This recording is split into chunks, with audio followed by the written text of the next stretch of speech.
Here. Julie Osmond. Here. Roy Estes. Gina Reed Hitler. Here. Next item on the agenda is public participation. If there's anybody wishing to address the council, please come to the podium, give your name and your address, and you'll be given 5 minutes to address the council. My name is, can you hear me? My name is Becky Wilfred, and I live at 903 Timberline. And I would like to thank you for this opportunity to share my thoughts about a couple of issues that Cameron is having with the old water mains and the valves. Last city council meeting, we heard that we lose a significant amount of water each week through leaking. And we also realize that we're in the midst of a drought, and water is vital to our city as well as to the surrounding areas of the farmers. And I share the concern of the council and recognize the necessity of addressing this issue sooner rather than later. I am in total agreement with the suggestion that was put forth last time by Mayor Clark that the council should consider taking the hard road of raising water rates to upgrade our system. I totally disagree with the concept of diverting part of the internet tax that will be on the ballot in April to upgrade our water system. That plan only works if the tax is passed and if we can successfully avoid following the state law that says that improvements to the sewer system must be paid for by rate hikes on water usage. Those are 2 very big ifs. Besides the fact that the proposal on the ballot states that the online tax would be paid for upgrading infrastructure, which is referring to roads. It is much better to raise the water rates and cover the expenses as the law prescribes than to hope that the tax passes and that you can successfully divert the funds. The internet tax should be defeated and not diverted, nor should it be depended upon.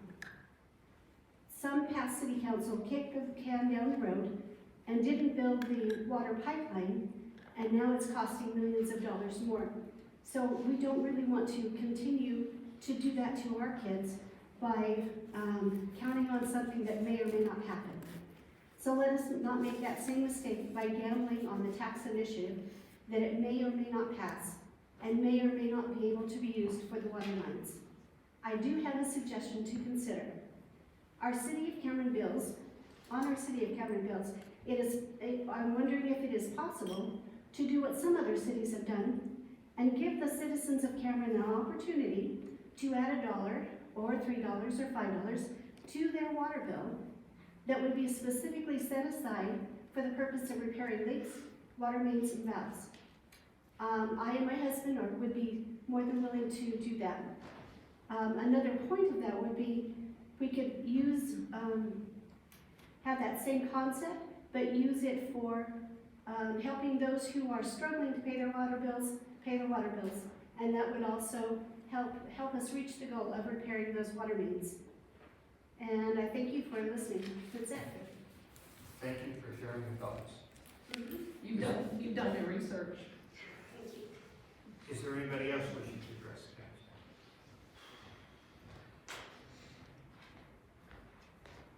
Steve Leibrandt, I run a business at 305 North Walnut. I want to thank the City Council, staff, and the Historical Preservation Society for getting the sign issue taken care of. Thank you.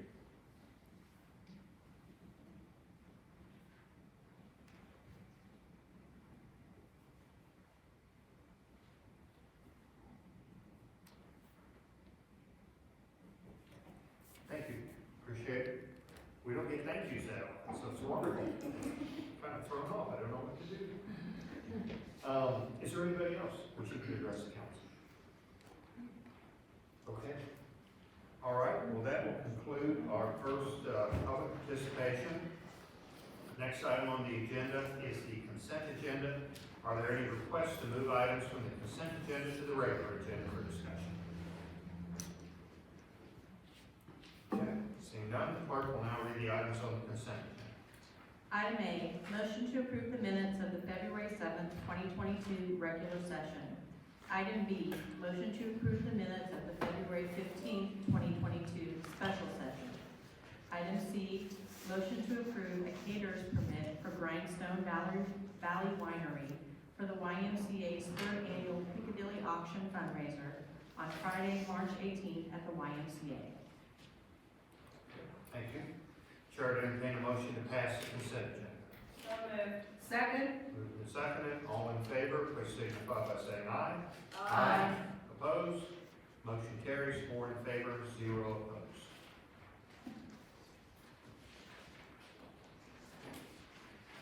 Next item on the agenda is appointments. We do not have any appointments to consider today, so we'll go ahead and move on to the next item, which would be the city manager's report. Manager Rasmussen. Thank you very much, Mayor. I wanted to note that Patrick will not be here tonight. This is one of the few weeks where the first Monday coincides with the second Tuesday, and so he has 2 council meetings he had to go to tonight. So he was at another council meeting where they were handling a couple of tough legal issues. So he begged his excusal tonight. If there's any questions, I'll pass that on to him. Second thing I wanted to note is that we have the Clinton County Initiative Community Forum is actually being held today at the Cameron Methodist Church just down the street, and that is going to be from 7 to 8:30 following this meeting. And so if anyone would like to attend, we can do that. And I think that was the same kind of a thing. They ended up having that on a Tuesday, not probably recognizing we're having a city council meeting. But I'd note for the city clerk that since we did not post it, we would not want to have more than 2 city council persons attending that, but Tim and I will, of course, go over that. The next item I wanted to note is that, and I'll skip over here a little, Patrick and I met with Clinton County Commission at their regular meeting on Tuesday to discuss their participation in the Highway BBTDD, and they were very much supportive of that and agreed to join with us in that. And Patrick is forwarding them a sample resolution similar to what he will present to the council. We can come back at such time that we might be ready to form that, but that gives us now 2 tax jurisdictions that have road repair authorization, so that those 2 organizations then could be the basis of forming the TDD. And the last thing I wanted to note was I put in here a note about the CDBG CV grant, and they were getting close to the deadline, and we had a couple of more pieces of information to provide for that. The deadline for that was March 4th, but since I posted this, we got more information on that there is probably no money left in that, and so we're unlikely to get that. I asked Zach to talk to them, and Zach, can you add to anything more to what you find out? Yeah, we have been working with the Department of Economic Development on a few of those items, remaining items, and again, we were informed last week that there is still a long list of projects that have been submitted prior to us, and they were out of funds at this time. So.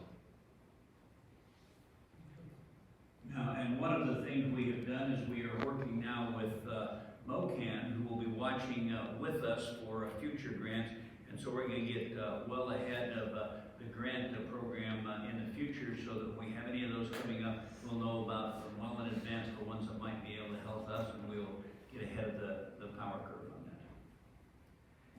Thank you very much, Mayor. Unless there's any other questions, that's what I have. Questions or comments for the manager? Thank you, Mayor. Okay, thank you. Okay, next item on the agenda is unfinished business. We have a second and final reading on Bill 2022-6.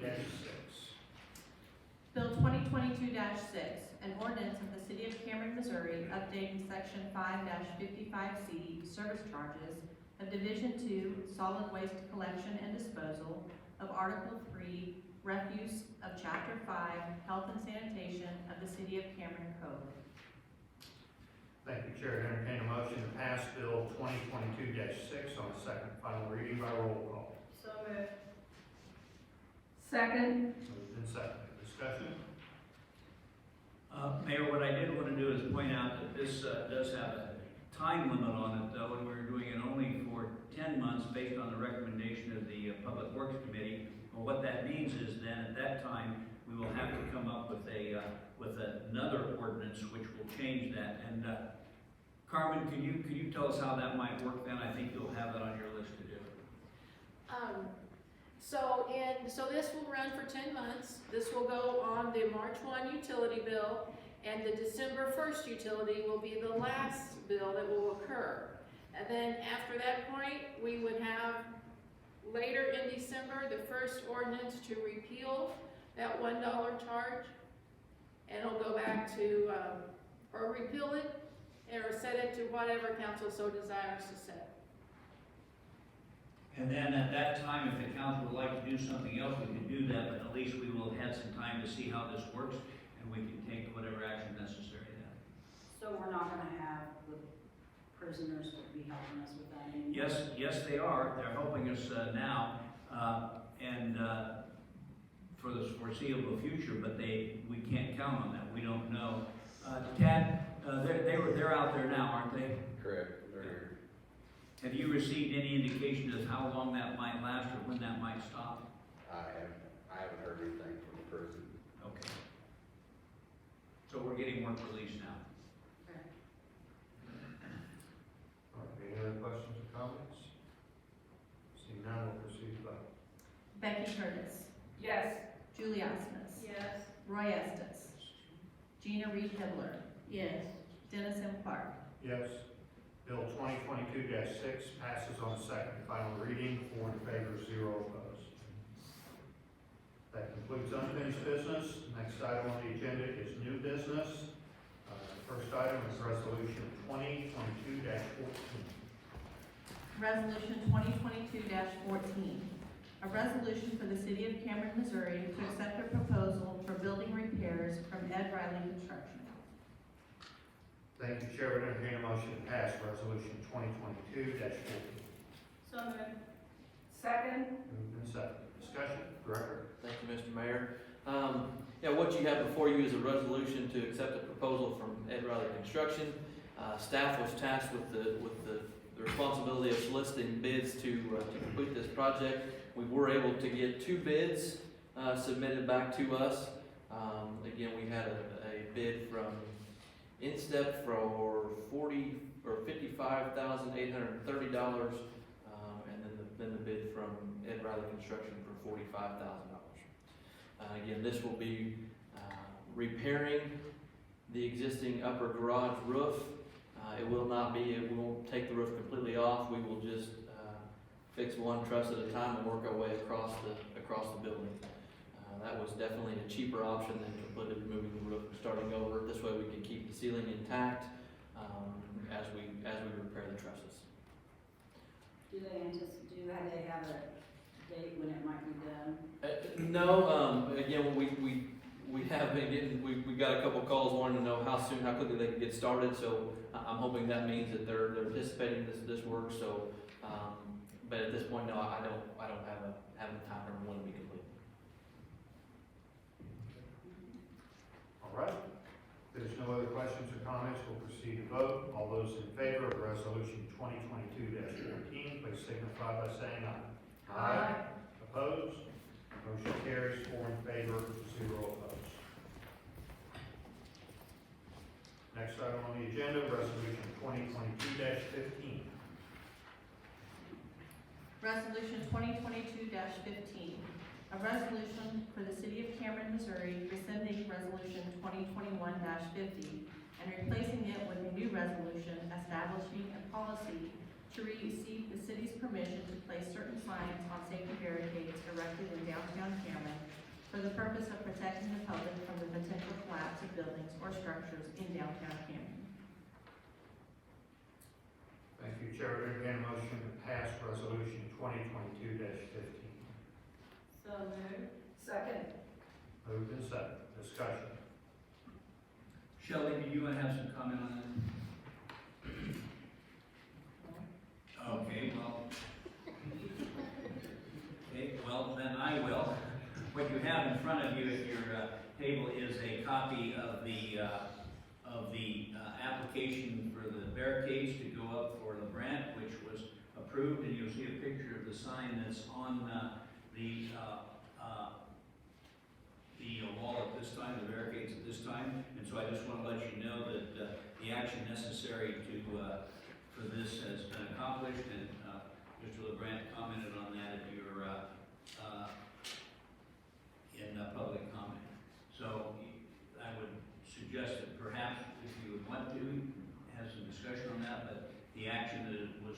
required by this resolution has already been taken. Well, that's fine, but won't this resolution also move forward if we have another barricade situation go up? Well, I would not think so, because what happens is, the way the resolution reads is that it says that the applications would be made by the property owners, and the property owner now is the Historic Preservation Society, so what the resolution does is it turns that over to Historic Preservation Society to handle those permits after this. But also, don't we want to make sure for our community businesses that they have it in a resolution, that they get to place signs on the right-of-way which belongs to the city? And since the Historical Society is charging for those, then it looks like we're giving permission for them to put the relocation signs up. Is that what we're doing? Is that what we want, or what are we doing? Tell me, is that what we're gonna do? Well, I'm a little bit unhappy with HPS that they wanted that sign taken down anyway. Well, they're not the ones that actually took it down. The city did take it down, but I believe they took it down in anticipation that we were turning that over to HPS. Yes, that's correct. But I think where I was coming from was that Leibrandt's was not an advertising sign. It was simply a sign that was telling people that shop with them that they had relocated someplace else. And as they have expressed on so many occasions is, if people don't shop in their store, we don't get sales tax. Right. So I personally was trying to move that along because I believe they were told that they didn't know what they were gonna do yet, that they hadn't had a board meeting.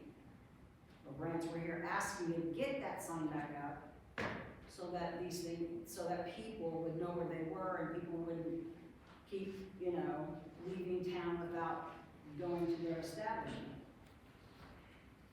So basically, correct me if I'm wrong, we are allowing, in this resolution, we are giving businesses that we actually are going to deal with them on the right of way and let the Historic Society deal with everything else. Is that right? So that future businesses will have to. I don't think that's what this is doing. Is it? Is that how, okay, got it. That's kind of how I understood it. Okay. Okay. And So that we're taking care of the Leibrandt sign, but then, for future locations and businesses, if this is what it is, they deal with us on relocations and looks like we're gonna let them do it. Now, we're not gonna, I don't know if we need to put some specifications in here, but that, I believe, is, if that's what we're doing. okay, so let me make sure that I'm clear, because I'm not sure I am. What you're saying is that if we have barricades in the future, Right. the city will take care of the relocation part of it and give the permit and allow them to put their signs up. Permission. But if it's the advertising for the HPS to earn money for that, for the downtown buildings project, that would go through them. Yes, and that is only, Okay. yeah, right. And that way, the HPS doesn't have to worry about relocation barrier lines. We're wanting to make sure our businesses have that there, and they're not gonna have to worry about it in the future. Okay. I personally think it all makes it too complicated. Well, it only makes it you know what makes it complicated is when we don't have something kind of set, so that when something weird happens, it's there. Because for a city council to do something that we don't have a ordinance on or statute, then we always got to substantiate. This has been a very confusing thing since, I assumed since they were the HPS's buildings, that it was HPS's barricades, and I'm told, yes, it is HPS's barricade, but it's on city property, and that's why the city ordinances are being enforced. And Right, it's a unique situation where you have, the barricade was put up by the city, and it is the city's, and it is in the right of way. I was just told it was the HPS's. I Actually, should that's probably what- just. Did we lose ownership of that? I'm confused here, maybe someone asked me this, Becky, do you wanna maybe explain how you Do understand? you have something to add to this? Yeah, Okay. as the city's barricade, Right. the city owns it and operates it. The HTS just has control over the signs that are being placed on the barricade. And that's because we have an ordinance doing, not ordinance, resolution doing that, is that Yes, correct? allowing them to advertise on the barricade. Yes. Well, then why did we have all this brouhaha over Bruce Witz's song? Because there was nothing in place at the time to allow, the code stated that you cannot place, signs outside of dangerous warning signs on, to be placed on a barricade. So that's why they enacted the ordinance or resolution to amend that, to allow that to happen. Yeah, I'm sorry for admitting I feel foolish for not understanding this issue. I'm sorry. Well, it's because we had a You don't feel No, we had a well-meaning, group that really wanted to start hustling and getting money off that, and they didn't go through the proper steps. Proper channels, right. And then, we're just. Well, because I was on the board at the time, I thought, well, we own the building, so we own the. Well, you didn't get, no, that's not true. That's not the way it went. Got the building signed over to you, but not there. Yeah. So that's why we want to make sure that business owners can get a free pass and not have to deal with any other organization. Okay, so is this a resolution, will this all get rolled into the ordinance about the, because as I understand that other ordinance, it didn't even exist until we had the situation. Are you mean The one, when we first created the ordinance for okay, the advertising. The resolution. the The resolution? So that now they can have 2 feet, they can only be within the 2 feet below, 2 feet above. I was The reading items, that part. the items that are highlighted on there are the only things that are changed. It's the exact same resolution and those additions. Oh, okay. Gina, maybe I could, go back and review this a little bit. What happens is the city ordinance said there should be no signs placed in the right of way. That's why you can't That's put what I political understood. advertising. And then there's a parenthetical insertion that says without permission. And so the Historical Preservation Society asked, what then constitutes permission? We didn't have anything that constitutes permission, so we did this resolution to explain what permission would be. And what it does 2 things. It starts out by saying, the safety barricade sign policy shall apply only to signs proposed to be posted or erected by property owners whose buildings or structures have been determined to be dangerous by the building official. So that's only if the buildings have been essentially condemned and we put up a barricade. Those are the only people that can do it. Then it goes on to say, any property owner that wishes to erect or post signs on the barricades required to be erected in front of the buildings may submit to the city manager or designee a plan complying with the terms of this policy. So the owner now, the only one we're talking about is the owner of those properties who are now the Historic Preservation Society. So if they would like to erect signs on it, then they submit the application, as you see the copy here, and if that complies with essentially the size limitations, then the building inspector will give them permission to erect the sign. Other than that, it's up to the Historic Preservation Society to do it, and we don't have anything further to do with that unless you want to propose another ordinance or another resolution. What this resolution did is make only one addition to it, and that was paragraph F, which said, a business previously located behind the safety barricade may place a sign on the barricade at no charge directing the public to the business's new location. Only one place does that apply to, and that is Mr. Leibrandt, whose problem has now been solved. And so after this, it will be up to the Historic Preservation Society to submit a permit application for any other signs they want to put up. And they submit that to the city. Right. And all that does is require that it complies with essentially the size dimensions indicated in the resolution. Okay, so I think there's 2 things missing on this.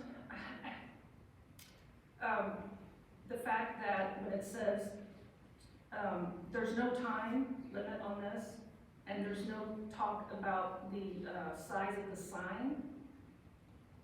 I know this is, I'm just thinking in the future, I'm not thinking for this situation. Whatever we decide, he's gonna be grandfathered in, I would hope, because he's already bought his sign, and in the future, business owners would. Right, yes, and in the well, historical society has to deal with them, we're not going to deal with that. But, so that way in the future, when somebody is moving, they know there's a criteria and they're not gonna get something outside of that.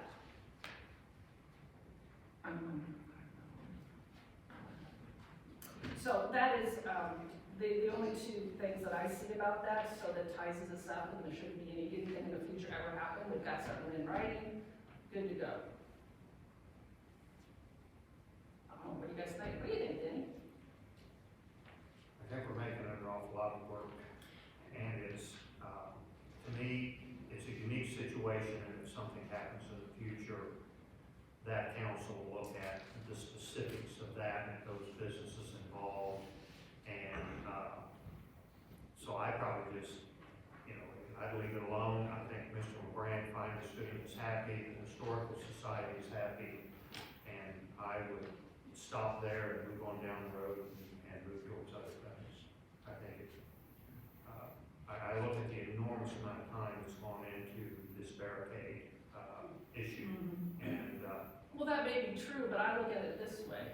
If we would have thought about this before, or known that that was gonna happen, all he would have had to do is go, look, you've got an ordinance, I get to do that, and he wouldn't have had to go through all the problems he went to. So yes, there's a lot of effort's gone into this, but solely because this is the first time it's ever been done, and I'm thinking we wanna do it right. Right. Well, we had an ordinance, it was, there's no signs on any city barricades. Right, so the resolution is giving permission for only barricades. I just think it's wise. I know what it's like when you don't have things to go by and city council tries to do something that they don't really have jurisdiction to do because there's no statute or ordinance that will let them do it. They just go do it. And that's not really how we're supposed to work. Right? Right. Okay, I just want to make sure, because if I get up, I'll let you tell me. My personal opinion would be that if the HBS owns the barricade, they can put whatever they wanted on it. That was. Except for the fact that they don't own the barricades, the city owns the barricades. Yeah, we didn't, well, then there shouldn't be anything on it at all. well, And I was misunderstanding, I have misunderstood this the entire time. And I'm sorry, I apologize. no, it has been confusing, and it's a unique situation, and unique situations you've got to deal with. But the other side of that, though, is my personal opinion, is that people should be able to put up a barricade and put whatever they want on. I think it's foolish that we have an ordinance against putting signs up. Okay. Because I think that's a freedom of speech issue. Okay. Well, but that's not what's before us right now, so. I know. So, do we want to go ahead and vote on this one? I'm sorry. That's what I was getting ready to Yes, say. I'm ready to vote on this if you will. Sure. Okay, all right. Okay, so we're talking about resolution 2022-15. All those in favor of passing that resolution, please signify by saying aye. Opposed? Nay. Motion carries, 3 in favor, 1 opposed.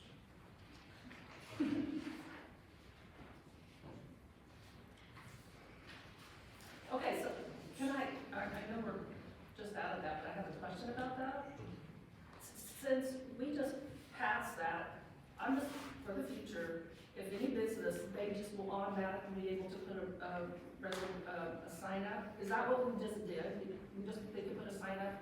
Or do they have to do the any application? business that was behind barricades So would be able to place a relocation sign if they relocated within the city. So in other words, if Bennett comes and says, we'd like to put our relocation sign back up, they would have to get a permit, but we would allow it.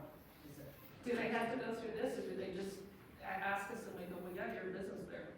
I mean, I'm just trying to, so often, people don't think things through or quit councils, I and then think they they would have to do just what the rest did.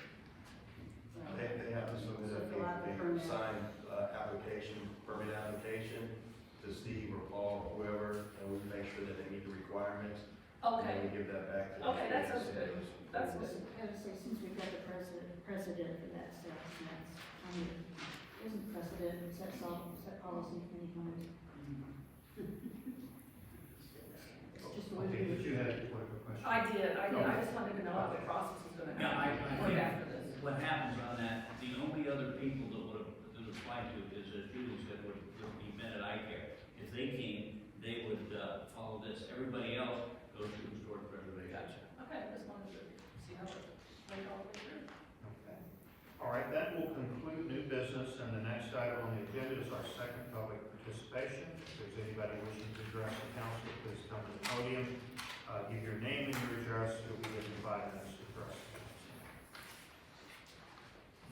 Okay, seeing none, that moves us to the next item, miscellaneous comments from the staff. We'll start with the clerk.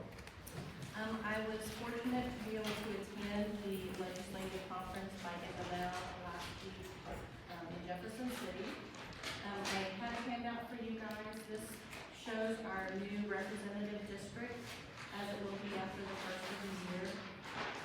And Dean Van Schoy, I'm not sure how to say his last name, will be the representative for the 9th district, which is the district that we will be in. Mr. Railsback said that he would still be glad to help us out in any way he can, but we will no longer be in his district. Last week, the Senate districts were still not set, so I'm not sure how that's gonna work.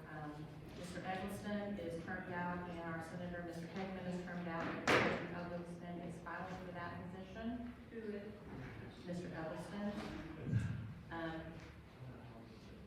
But they haven't got the map set yet, so I'm not sure if we would still be in that Senate district or we would be in someone else's. So until we know, we don't know. There were a few things, legislative nature that were of interest. There is both a House and a Senate bill for sunshine law reform, and the House supports both of these, and being the custodian records, I do as well. It does clean up some things. It puts back in the right to charge attorney fees for redacting of privileged information in sunshine law requests. Previously, they had stricken that out, so we couldn't do that. It also will make transitory records not open records, so that's like contact information and emails. We do get requests sometimes from spammers wanting our phone or email lists, and this would make those no longer accessible. All records relating to minors would be closed, evacuation and security procedures would be closed, and utility usage information would also be closed. So these are all good things in my opinion. There's also some legislation to rectify some of the issues that came about from Senate Bill 5 regarding municipal courts. It gives municipal judges the authority to suspend driver's license for failing to appear because the ability to issue warrants for those type of things no longer really holds sway. So it does put some teeth back into having to take care of your tickets. There is legislation to repeal the tax on motor fuels that was passed last year. That actually has passed out of committee. It passed out of committee while I was in Jeff City on February 15th, so I'm not sure if that's going to happen or not. I believe Carmen said that could be a loss to us of about $70,000 a year if they do repeal that potential revenue. There is legislation proposing partisan local elections. MML opposes that, and I believe their comment on that was potholes aren't partisan. So they do oppose that, and I don't know if that's going to get any movement or not. And there's legislation that prohibits cities from requiring the installation of fire hydrants. I don't know where that's coming from. That is not getting any motion. I believe this goes back to a specific incident, and instead they're trying to make a statewide legislation on that, so I don't think that's gonna go anywhere. I believe the developer didn't want to have to pay for fire hydrants, and got the ear of this representative, so. That was that. It's your legislative update.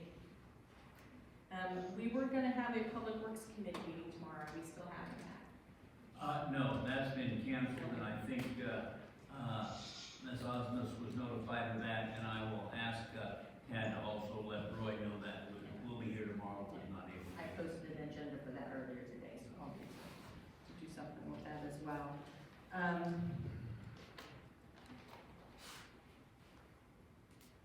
That was it for me. Manager? Nothing further, thank you. Director? No, sir. Nothing? Yeah. Okay. Is he up? Yeah, I believe so. Okay. Okay, and Tad, could you come up and help, somebody? 2 or 3. Yeah. We need 2 or 3 people up there. Yeah. It's heavy. Oh,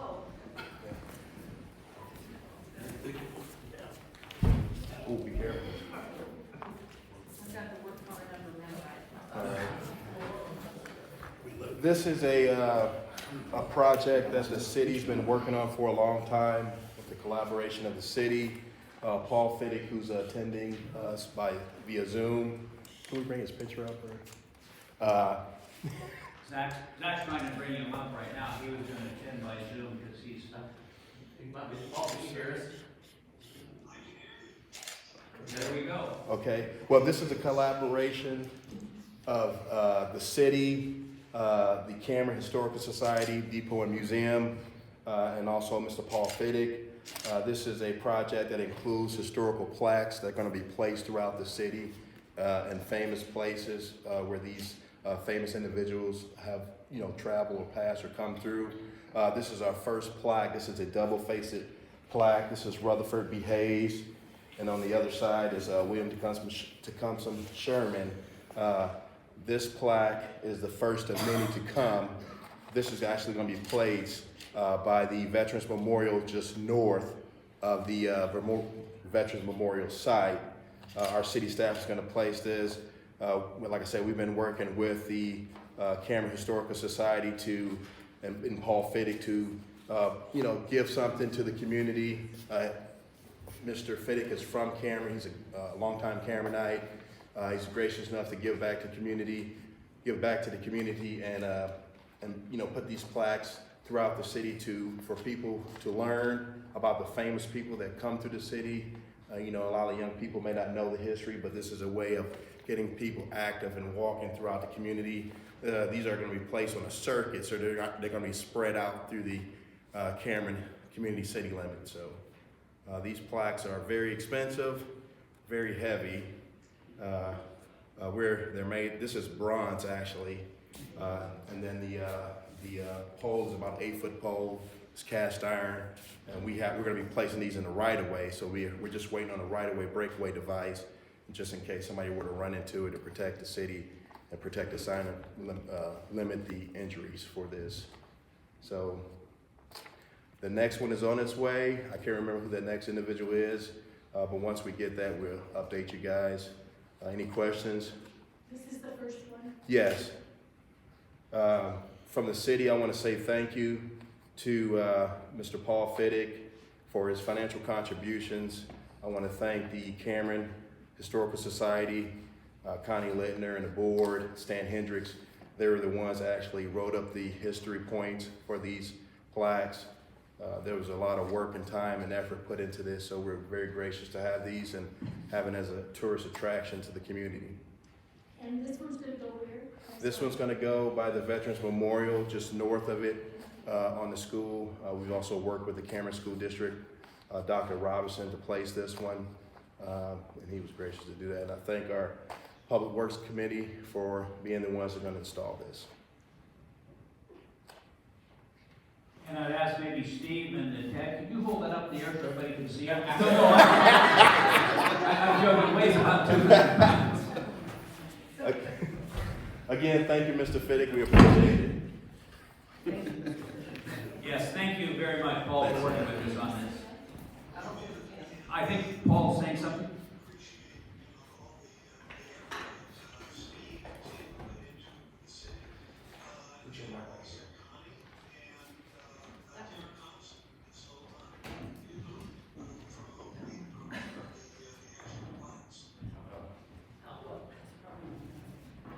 Well, we want to thank you, Mr. Fiddick. It's extremely generous, and I don't know how many people are aware, but the Fiddick family also was a major contributor to our chimes when that need came up, and this would not have happened without Mr. Fiddick, and so we want to thank him. We want to thank the Historical Society. They've been working on this a long time, and it's going to be really just a great project in the community. So thank you very much. And we have, I don't know, 6 or 7 or 8 more of them. We'll keep doing them as the money will allow and as far as we can go with it. Thank you. Okay, Thank you, Paul. thank you. Really appreciate it. Chief, anything? Is Chief O'Donnell here? Oh, there. Anything, Chief? Public Works, anything? Director? Okay. All right, that'll conclude comments from the staff, and now miscellaneous comments from council. Councilwoman? Oh, I'm delighted by the Fiddick's donation of the plaques. I've been working on